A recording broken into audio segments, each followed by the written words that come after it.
Thanks for staying tuned. The president's son, Yusuf Buhari, is back in the country after undergoing treatment abroad following a ghastly power bike crash that happened on the 26th of December 2017 in Abuja. The president's wife, Aisha Buhari, shared the good news on her Twitter page, where she wrote, quote, "We thank God for the return of our son, Yusuf, today after his medical trip.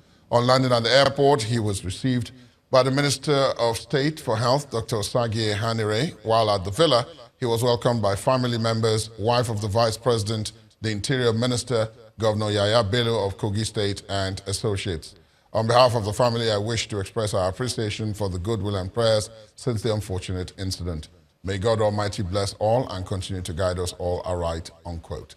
Before he was flown abroad, Yusuf had been treated at the specialist hospital in Abuja, where he underwent emergency surgical operations right after the accident. He spent about 2 weeks at the hospital before he was flown abroad for further treatment. And now time for the sports news. Here is Ayotunde Balogun.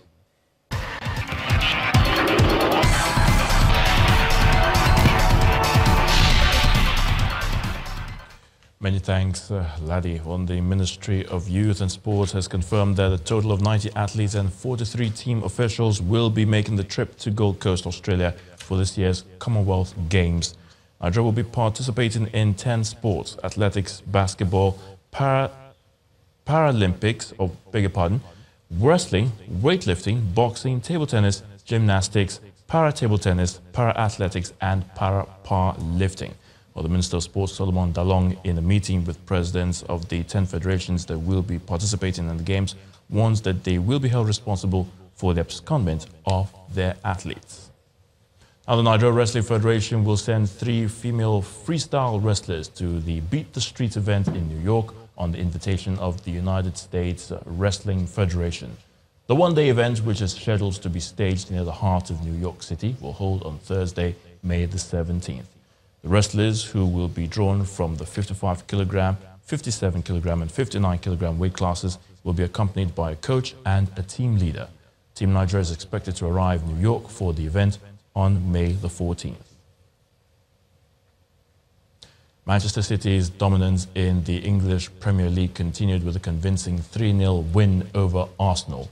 Bernardo Silva, Leroy Sané, and David Silva were all on the score sheet in a near-flawless performance from Pep Guardiola's side, played at the Emirates. City now extend their lead on the Premier League table to 16 points with victory over the Gunners. Neymar faces a race against time to be fit for this year's FIFA World Cup after Brazil team doctor confirmed that he will be out for up to 3 months with a foot injury. The Brazilian cracked the 5th metatarsal in his right foot and hurt his ankle during Sunday's 3-0 win over Olympique de Marseille and has arrived in Rio de Janeiro for surgery. Dr. Rodrigo Lasmar prognosis means the world's most expensive player could be doubtful for this year's FIFA World Cup in Russia, with just 104 days until kickoff. Brazil start their campaign against Switzerland on June the 17th. The Netherlands have won 2 gold medals and a silver in front of their home fans on the opening day of the Track Cycling World Championships. The hosts had a perfect start to the championships as Kirsten Wild claimed the first gold Wednesday by taking the women's scratch race ahead of Julianne Dor of Belgium and Amelie Dideriksen of Denmark. The Dutch team then won the men's team sprint as well by beating Olympic champion Great Britain by half a second.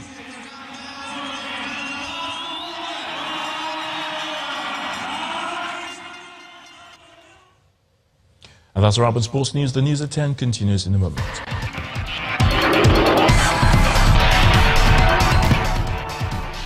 Thanks very much, Ayo. A Kenyan human rights group has accused police in the coastal region, including the city of Mombasa, of carrying out an increasing number of extrajudicial killings. A spokeswoman for Haki Africa, Salma Hamed, says there have been 3 such deaths so far this week. She adds that the actions of the police are driving young people to become radicalized or join gangs. The Kenyan authorities have rejected similar accusations in the past. Amnesty International and Human Rights Watch have previously accused the Kenyan security forces of carrying out forced disappearances, summary killings, and torture with impunity. Russian President Vladimir Putin has announced that Moscow is developing a new cruise missile that is invincible. He made the revelation as he laid out his key policies for a fourth presidential term ahead of an election he's expected to win in 17 days' time.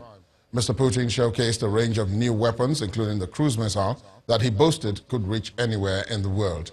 Using video presentations, he said the missile could not be stopped by the U.S. shield in either Europe or in Asia.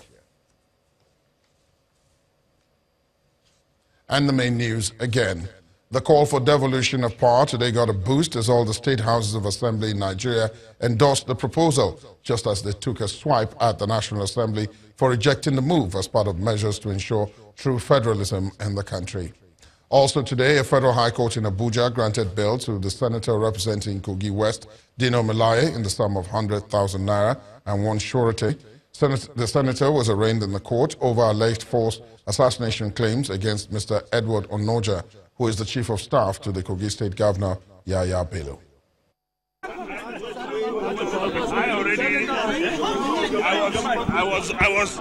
I was already prepared. I was already prepared to go to prison. I have my tissue paper. I have my toothpaste. I have my brush. I also bought a bottle of Coke in case there's no Coke there. But justice shall prevail. And that's tonight's news at 10. Thanks for being with us. My name is Ladi Akiri Dulwani. Good night.